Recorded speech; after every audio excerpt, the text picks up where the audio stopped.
A 4-day losing streak, the worst week in the stock market in 6 months. Has this bull market finally run out of steam? Hello and welcome back to the Wall Street Petting Zoo. I'm Christopher C. Smith, And I'm Robert Coburn. and this is our This Week at the Zoo segment in which we discuss the week's news. And this week, it's all about the coronavirus. I like Corona.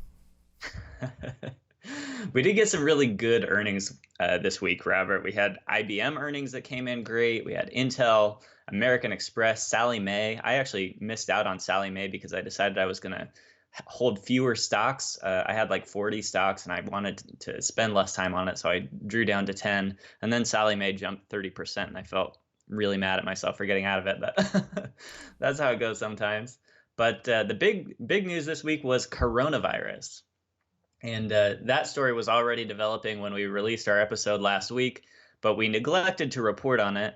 Honestly, at the time, I didn't think it was going to have much effect on stocks. It was just there had been 44 confirmed cases in China as of our last episode and 3 cases outside of China. And it seemed like governments might still get it under control. I mean, when you've got 44 cases, that's still controllable. It's looking less controllable now. So it didn't work out that way. On Sunday, the Chinese government announced that there had been 204 confirmed cases and 3 deaths. And that was really the first that we understood just how bad this virus was. Yeah, the infection rate stayed relatively stable through Tuesday, with about 10 new cases per day and just a few outside the city of Wuhan, where the virus had originated. That changed on Wednesday when there were suddenly 358 new cases and 13 new deaths.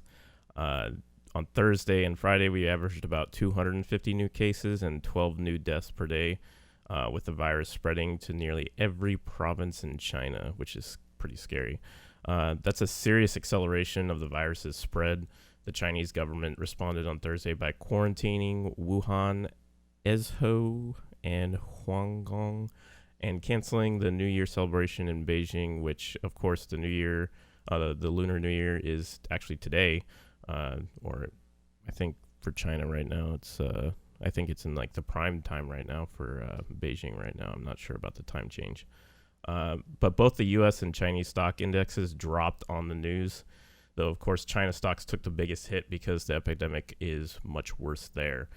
We also saw drops in shipping and travel stocks due to the quarantines and travel bans. We saw that with American Airlines and Delta. And what's bad for shipping and travel is also bad for oil. So oil prices dropped pretty hard as well. Yeah, and we also saw an acceleration of the virus's spread outside of China. So in the first 13 days of the outbreak, there was just 1 case outside of China. The next 7 days, there were 3 new cases outside of China. And finally, in the next 4 days, there were 21 new cases outside of China, bringing the total to 25, including 2 in the U.S.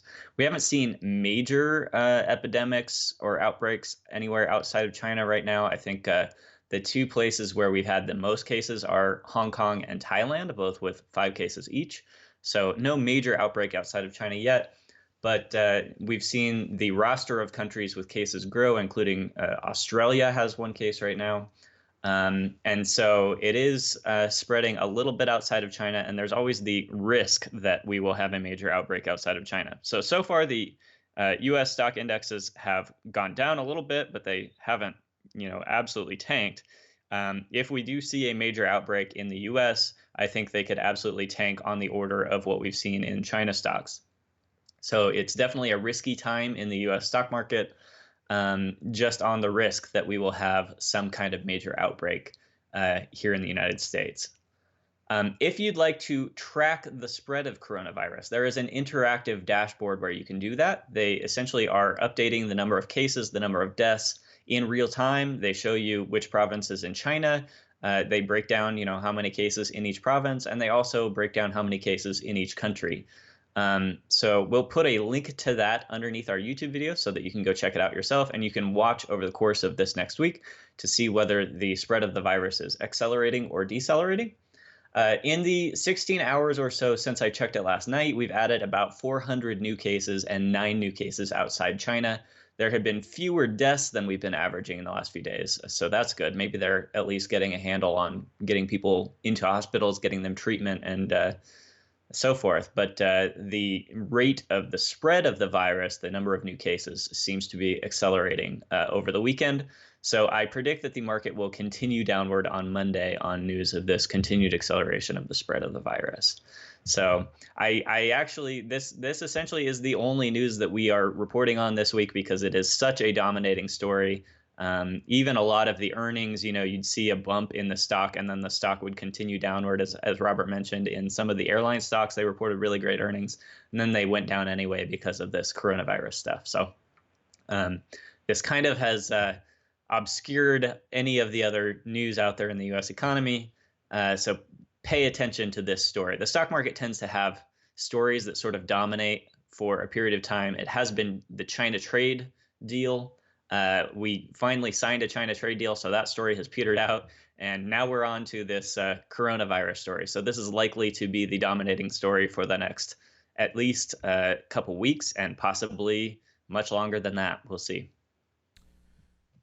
Yeah, so the stocks that I was watching this week, I know, Chris, you took a big hit this week. But first, let's go over the stocks I was looking at. So Alaska Airlines, I reported it was going to actually release their quarterly earnings this week, but it looks like they actually scheduled it for after hours on the 28th. So look to that this week. The stock didn't really move that much this week. So I anticipate with following the other airlines, it may start to dip on, like they may actually lower their forecast because of the coronavirus. So they may actually lower their forecast, which may result in a dip in the stock. So if you are in the stocks, I would probably advise pulling out and waiting for after the earnings report, unless you feel like being a gambling man and decide you want to see if they actually beat earnings reports and people just don't care about the coronavirus, which I don't believe will be the case. Synchrony Financial took a hit after strong earnings report, but failing to meet analyst expectations. I think it is a good buying opportunity, as one of the major reasons for analysts being scared away is that their revenue is down year over year. But that's after they basically sold off their Walmart portfolio, but they did sign a new deal with Verizon. It might hit the 30 mark next week if any of the other financial stocks like Citigroup or even other creditors like Visa don't post good and earnings reports. So the stock may continue to tumble a little bit. So you may want to just wait it out a little bit and then decide if you want to buy in. I would say wait until about the 30 mark if you do decide to wait. Speaking of creditors, American Express was another company I was watching, and the stock jumped on a solid earnings report as well as a higher outlook on 2020. So I think before I was saying that some analysts weren't expecting them to do well, and then I was basically saying, well, you can't buy stuff online with cash, so the only other thing you can do is buy with credit. And American Express is one of the major creditors, and they've actually talked about how they've expanded their outreach, how they're almost in as many places as Visa and MasterCard are accepted, which you figure a company called American Express would be all over America, but I'm sure as some of you American Express holders out there have noticed that not every place does accept American Express. And then finally, Nokia was the last stock I was watching. It's still hovering over that $4 mark. I still believe it's a good buying opportunity for those looking longer than 6 months. Chris, I know you took a big hit this week, so do you want to go over that in a little bit of detail? Yeah, so of course I've been playing Baidu quite a bit. I had a pretty large Baidu position, and I actually had increased the size of my Baidu stake when it went down a bit the previous week. And so, I had a lot of Baidu, and Baidu did not do well this week. Also, I had some of the China index, and I had some airline stocks, which of course were extremely hard hit by coronavirus news this week. So on all of those, I took a big hit. I did a little bit better in the financial sector, but I had bought ahead of the financial earnings. I expected it to be really strong, so I had bought some bit of a leveraged financial fund. And so it did go down a bit this week because of the coronavirus news. And even though earnings were really strong, that fund went down. So Yeah, not a good week for me. I definitely underperformed the market this week. Not catastrophic, but not good. And sometimes that's how it goes. So I drew down. I got out of most of the market actually. I still have a little bit. There were some things that I couldn't sell because I had bought them with unsettled funds, and you get account restrictions if you sell those before the cash settles. So I have small positions in the market right now, but I'm mostly out. Um, and For the next week, for stocks that I'm watching this week, I did add a little bit of gold miners because gold tends to do well during times of major fear and major crisis. So I've got some gold miners ETF, and I also added a little bit of an inverse China fund. So as the China market goes down, this inverse fund should go up. And those were both up after market on Friday. So it looks like on Monday at the very least, I should make money in both of those. So we'll see what happens with those. And I will be watching for any sign that China is getting the epidemic under control. If I see a very significant deceleration in the number of new cases, I might start looking at re-entering into a China index fund. The China index fund is looking very discounted right now, and history does suggest that epidemics don't have lasting impacts on stock markets. Although this epidemic is looking worse than some of the previous ones that we've seen. So it's hard to say. I mean, I certainly haven't traded on a news event like this. So I don't really know how the market is going to react to this moving forward. But I am watching some critical levels in the China index, MCHI. If it gets down to 59, I might look at entering. And then there's another support level in the 52 to 55 range.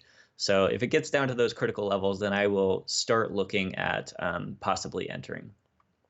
Another way that you could try to play this coronavirus thing is to buy the companies that are working on a vaccine, including Moderna, Novavax, and Inovio. All three of those companies have already moved quite a bit higher on the vaccine hype, though. I think Novavax and Inovio have both basically doubled in share price in a single day. And it could be a year or more before any of them actually produce a vaccine. So in my opinion, this is a speculation, not an investment. This is something that you might be interested in if you're like a day trader or a swing trader. But it's not something that I'm interested in because pretty much even when I'm speculating, I only speculate on companies that are decent values. So if the virus were to spread significantly next week, though, I think we could see those stocks go up as a result. How are you playing this, Robert, or how would you recommend we play this?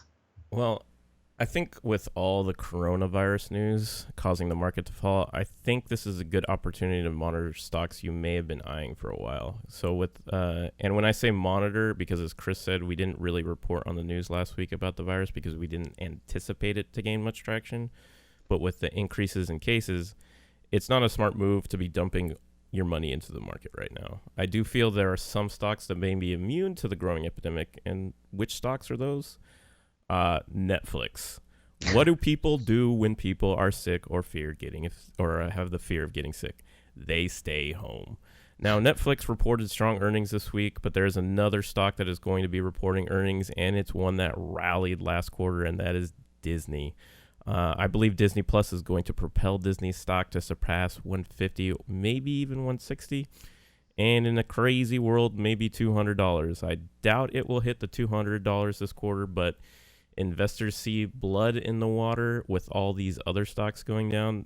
This may cause Disney to become overvalued, and you can use that to make a nice little payday. Yeah, well, I think you're right. I think video game stocks, maybe streaming stocks, I think those are probably good ways to look at, sort of hedging your bets as we go into a possible coronavirus crisis. All right, well, guys, if you heard something this week that you learned from or enjoyed, please give us a like, share, or comment on YouTube. Look underneath the YouTube video for that link to the coronavirus dashboard.